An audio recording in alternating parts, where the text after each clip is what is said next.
Assalamualaikum warahmatullahi wabarakatuh. Jumpa lagi di channel Kang Abi, channel yang sangat sederhana namun mudah-mudahan bermanfaat. Bapak Ibu dan sahabat channel sekalian, di kesempatan hari ini kita akan bersama-sama membahas tentang P3K dan kita khususkan untuk Bapak Ibu guru yang ada di PAUD ya. Kalau kita berbicara tentang PAUD, tentu di dalamnya ada TK, ada KB, ada SPS, kemudian yang lain sebagainya. Nanti apakah Bapak Ibu guru yang ada di TK, KB, SPS ini bisa ikut P3K? Insya Allah kita akan bahas terlebih dahulu. Saya sampaikan, mohon dimaafkan jika ada kata-kata yang salah, baik dalam penafsiran, persepsi, penyampaian bahasa, dan lain sebagainya. Karena saya masih dalam tahap belajar Bapak Ibu sekalian. Dan Bapak Ibu bisa saja suatu hari apa yang saya sampaikan ini berbeda dengan yang di lapangan ya. Karena bisa saja pedoman yang saya gunakan dalam materi kali ini berubah atau diubah di kemudian hari. Bapak Ibu dan sahabat channel sekalian, sebelum dimulai seperti biasa silahkan ditekan dulu tombol subscribe-nya, kemudian like, share, dan komen agar video ini bermanfaat.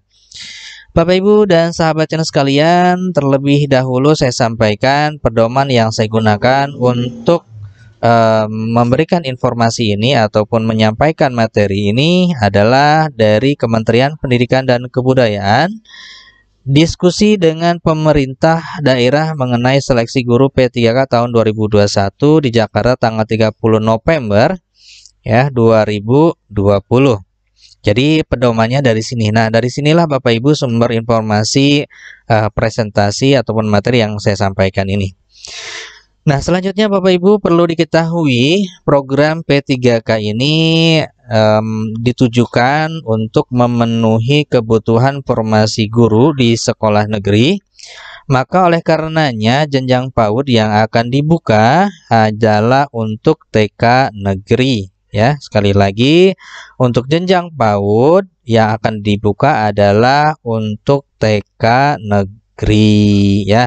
Nah, bagaimana Bapak Ibu yang ada di swasta, di TK swasta, di KB, di SPS, Bapak Ibu bisa ikut seleksi P3K ke sekolah negeri atau ke TK negeri jika Bapak Ibu merupakan salah satu atau Bapak Ibu harus masuk ke dalam salah satu kategori yang boleh ikut seleksi P3K. Nah, kategorinya apa saja? Nah, berikut saya sampaikan Bapak Ibu. Ada 3 kategori guru PAUD yang bisa ikut seleksi P3K ya. Nah, kategori yang pertama adalah guru honorer baik negeri maupun swasta yang terdata di Dapodik ya. Nah, paling lambat tanggal 30 Juni 2020. Nah, ini kategori yang pertama. Jika Bapak Ibu merupakan guru honorer baik di TK negeri maupun di TK swasta maupun di KB atau SPS, nah Bapak Ibu sudah terdaftar di Dapodik sebelum tanggal 30 Juni 2020, maka Bapak Ibu bisa mengikuti seleksi P3K ya. Sekali lagi, jika Bapak Ibu adalah guru honorer baik di sekolah TK negeri ataupun Bapak Ibu adalah guru honorer swasta di TK swasta atau di KB atau SPS, maka Bapak Ibu bisa mengikuti seleksi P3K dengan catatan Bapak Ibu sudah terdata di Dapodik paling lambat tanggal 30 Juni 2020. Oke, di sini insya Allah Bapak Ibu aman ya. Jika Bapak Ibu sudah terdata di Dapodik sebelum tanggal 30 Juni. Nah, perlu Bapak Ibu tekankan, Bapak Ibu ingat-ingat di sini ada honor negeri dan honor swasta. Nanti kita akan bahas untuk jalur pendaftarannya ya, jalur pendaftaran untuk yang honor negeri dan swasta kita akan bahas. Jadi Bapak Ibu perlu diingat ada honor di sekolah negeri, ada honor yang di sekolah swasta. Next Bapak Ibu sekalian, di kategori yang kedua adalah guru-guru ataupun guru honorer K2 yang terdata di BKN. Ya, jadi Bapak Ibu guru yang terdaftar di BKN sebagai guru K2 bisa mengikuti seleksi. Kemudian yang ketiga adalah Bapak Ibu guru yang sudah sertifikasi atau lulus PPG yang belum mengajar di sekolah negeri ya. Kalau misalnya saat ini Bapak Ibu sudah lulus sudah lulus PPG ya, kemudian masih ngajar di swasta, Bapak Ibu bisa mengikuti seleksi P3K agar nanti bisa mengajar di sekolah negeri. Nah, itu ya Bapak Ibu. Jadi Bapak Ibu yang ada di swasta ya bisa mengikuti tes seleksi P3K ya di tahun 2021. Selain Bapak Ibu guru yang swasta, Bapak Ibu guru yang menjadi honorer di negeri juga bisa ikut. Pokoknya Bapak Ibu, semua guru honorer baik guru honorer di sekolah negeri maupun guru honorer di sekolah swasta bisa ikut seleksi P3K jika Bapak Ibu masuk ke dalam 3 kategori atau salah satu kategori dari 3 kategori yang sudah saya sampaikan tadi ya. Bapak Ibu adalah yang pertama tadi sudah saya sampaikan adalah guru honorer baik negeri maupun swasta ya, terdata di Dapodik sebelum tanggal 30 Juni 2020 ya. Otomatis Bapak Ibu nanti bisa ikut seleksi. Yang kedua, Bapak Ibu sebagai K2 ya, atau terdata sebagai guru K2 di BKN. Kemudian yang ketiga adalah Bapak Ibu adalah seorang guru sertifikasi atau lulus PPG yang saat ini masih mengajar di swasta, bisa mengikuti program P3K ini. Nah, jadi itulah 3 kategori Bapak Ibu yang bisa mengikuti tes atau seleksi P3K. Selanjutnya, pertanyaan yang sering ditanyakan terutama adalah apakah guru PAUD ikut P3K? Jawabannya adalah ikut Bapak Ibu. Jadi guru PAUD ikut P3K. Baik Bapak Ibu guru yang ada di sekolah negeri ya, Bapak Ibu guru honorer gitu ya, di TK negeri atau di TK swasta atau di satuan PAUD yang lain yang swasta bisa ikut seleksi P3K asalkan tadi seperti yang di awal Bapak Ibu masuk dari 3 bisa salah satunya Bapak Ibu masuk kategori tadi. Nah, proses pendaftarannya Bapak Ibu perlu diketahui ada 2 jalur pendaftaran. Nah, di sini yang pertama untuk pendaftar guru yang dari sekolah negeri. Tadi ada 2 yang saya sampaikan kepada Bapak Ibu. Ada guru yang menghonor di sekolah negeri, ada guru yang menghonor di sekolah swasta. Sekarang kita bahas untuk pendaftar yang datang dari sekolah negeri. Bagi Bapak Ibu guru honorer yang saat ini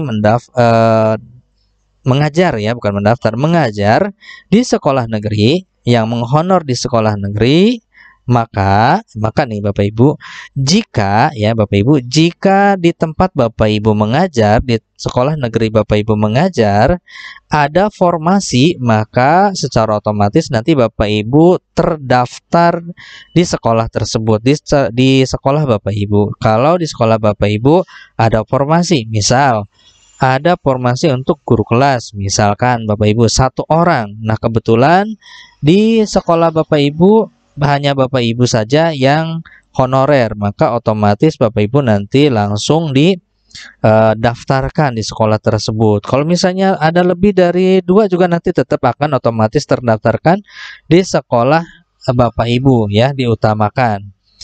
Nah, kemudian jangan lupa juga Bapak Ibu bahwa untuk ijazahnya juga harus linear antara ijazah dengan yang diajarkan ya, linear S1 atau D4-nya.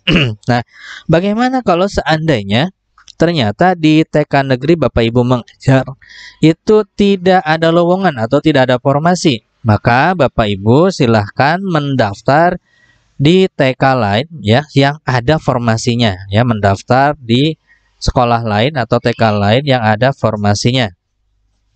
Kemudian yang ketiga, jika Bapak Ibu mengajar di 2 sekolah negeri atau di sekolah swasta, misalnya negeri dan swasta, kemudian induknya di negeri, maka Bapak Ibu akan didaftarkan di negeri.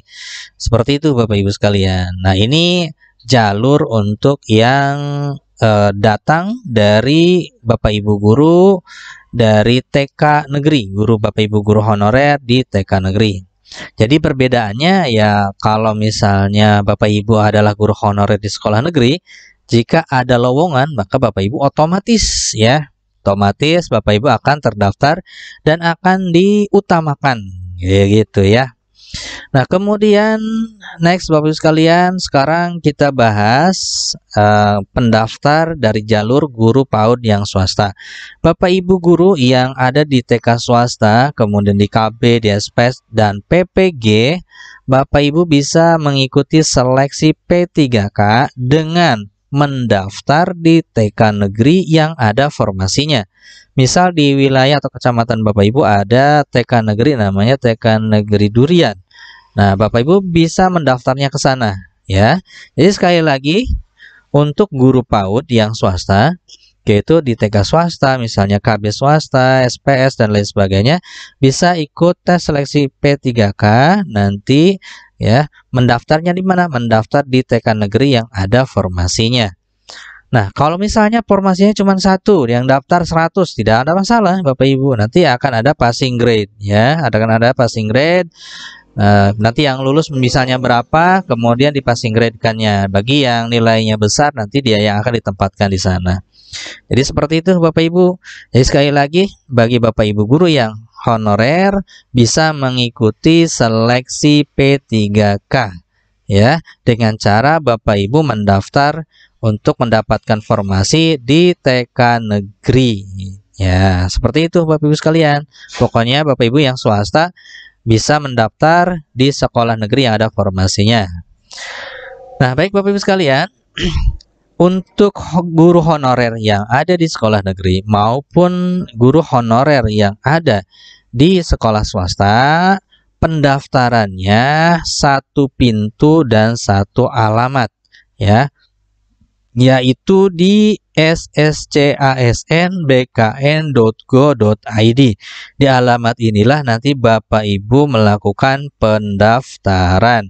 Disinilah nanti Bapak Ibu menentukan di mana tempat Bapak Ibu akan dituju. Misalnya saya mendaftar di TK Negeri Manggis, misal seperti itu ya.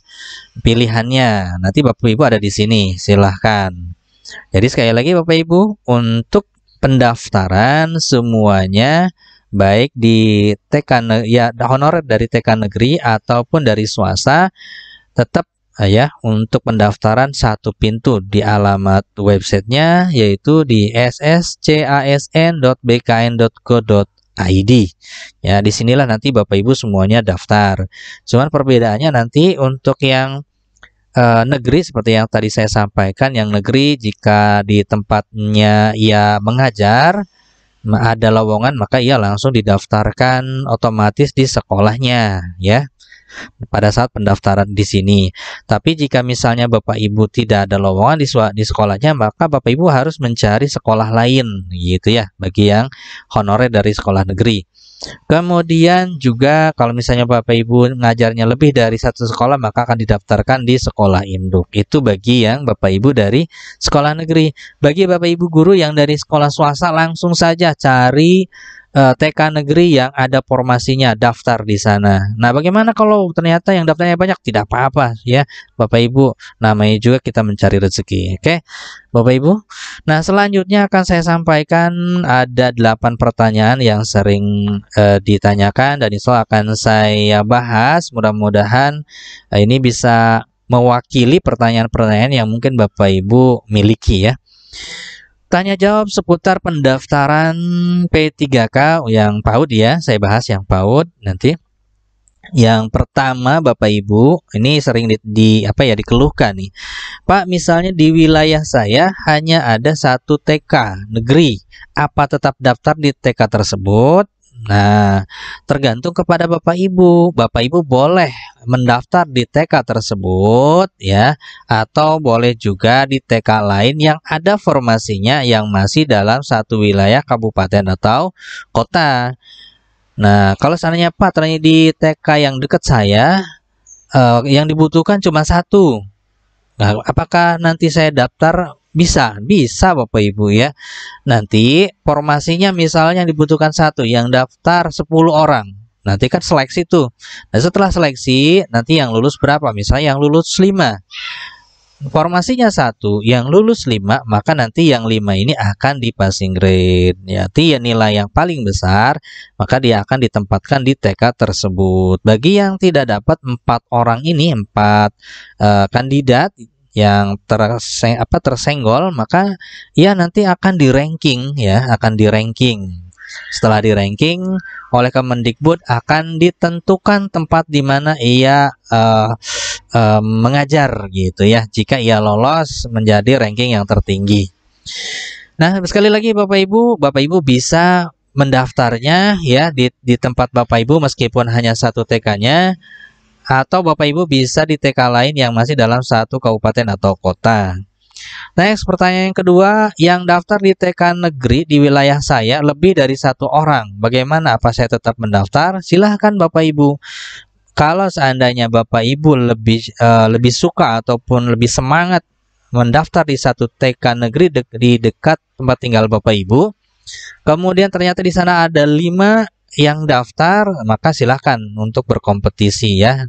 Nanti ketika dari 5 itu belum tentu juga semuanya lolos. Bisa saja ternyata Bapak Ibu yang lolos gitu ya. Nah, kalau misalnya ternyata yang lolosnya juga 5-5-nya, nanti juga akan ada passing grade. Nanti kalau misalnya passing grade nggak dapat, insya Allah Bapak Ibu masuk ke rankingan. Nah, ternyata Bapak Ibu masuk ke ranking yang paling besar. Nah, Bapak Ibu bisa ditempatkan oleh Kementerian Pendidikan dan Kebudayaan. Cuman Bapak Ibu tidak bisa memilih tempatnya. Artinya ya ditempatkan langsung oleh Kementerian Pendidikan dan Kebudayaan. Tapi jika Bapak Ibu menolak atau misalnya saya tidak ingin di sini, ini terlalu jauh, maka Bapak Ibu bisa menolaknya dan mengikuti tes berikutnya ya. Seperti itu Bapak Ibu. Selanjutnya, pertanyaan yang ketiga, ijazah saya tidak linear, apakah saya bisa daftar? Untuk saat ini Bapak Ibu diwajibkan ijazahnya linear dengan apa yang diajarkan. Antara ijazah dengan diajarkan harus sama. Seperti itu Bapak Ibu. Ya, untuk saat ini, tapi bisa jadi di kemudian hari ini berubah, tapi biasanya sih tetap ya tidak berubah. Next, pertanyaan yang keempat, saya belum S1 atau D4, apa bisa daftar? Nah, untuk P3K wajib S1 atau D4. Jadi yang belum S1 D4 tidak bisa mengikuti seleksi P3K. Yang kelima, saya belum punya NUPTK, apakah bisa daftar? Ya. Jika Bapak Ibu masuk ke dalam 3 kategori yang bisa mengikuti seleksi P3K yang tadi saya sampaikan ya, kemudian ijazahnya juga linear, maka Bapak Ibu bisa ikut seleksi atau ikut daftar di P3K.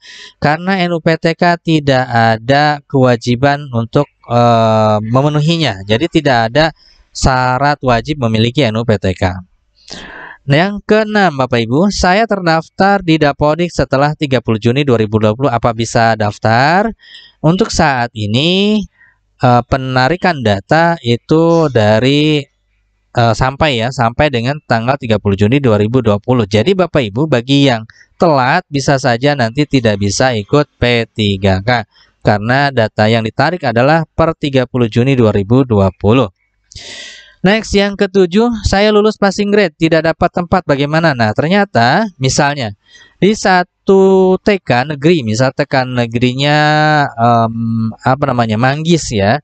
Misal di sekolah TK negeri Manggis ini lowongannya atau formasinya hanya 1.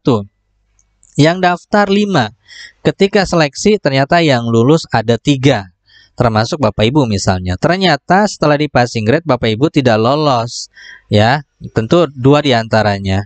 Nah, bagi Bapak Ibu yang tidak lolos ini, yang tidak bisa ditempatkan di tempat Bapak Ibu inginkan, nanti Bapak Ibu akan di ranking ya. Apabila Bapak Ibu ternyata lolos masuk ke dalam ranking besar, Bapak Ibu nanti ditempatkan oleh Kementerian Pendidikan dan Kebudayaan di TK yang sangat membutuhkan, yang ya diprediksi lah gitu ya, diperkirakan ya membutuhkan gitu. Tapi di sini kita tidak bisa tidak bisa memilih tempat yang kita inginkan ya. Tapi Bapak Ibu bisa menolak kalau dikira misalnya tempatnya jauh atau Bapak Ibu tidak menyukainya, bisa menolaknya. Kemudian Bapak Ibu bisa mengikuti seleksi tahap berikutnya di tahap 2 dan 3. Next Bapak Ibu sekalian, yang ke-8 dan yang terakhir, jika saya di tahap 1 ini tidak lulus, apa masih bisa daftar lagi ikut seleksi berikutnya? Nah, untuk seleksi P3K kali ini Bapak Ibu diberikan 3 kali kesempatan untuk mengikuti seleksi P3K. Jika Bapak Ibu tidak lulus di tahap 1, ya silahkan Bapak Ibu ikut di tahap yang kedua di bulan September dan tahap yang ketiga di bulan Desember. Jadi Bapak Ibu silahkan, jika di tahap 1 ini di bulan Mei Bapak Ibu untuk yang TK akan diadakan ujian ya. Kemudian di tahap 2-nya bulan September dan di tahap ketiganya di bulan di September tahap 2 ya. Di 3-nya di Desember. Nah, Bapak Ibu, demikianlah informasi atau materi yang bisa saya sampaikan kepada Bapak Ibu sekalian. Apabila ada kata-kata yang salah ataupun kata-kata yang tidak dimengerti, mohon dimaafkan. Jika masih ada yang perlu ditanyakan atau yang tidak dipahami, silahkan ditulis di kolom komentar Bapak Ibu sekalian. Insya Allah akan saya bahas ya. Nah, di akhir kata saya ucapkan terima kasih kepada Bapak Ibu sekalian atas perhatiannya, dan jangan lupa dukung terus channel ini dengan mensubscribe, men-share, mengkomen video ini dan video yang lain. Terima kasih. Insya Allah kita berjumpa kembali di informasi-informasi berikutnya. Terima kasih Bapak Ibu sekalian. Assalamualaikum warahmatullahi wabarakatuh.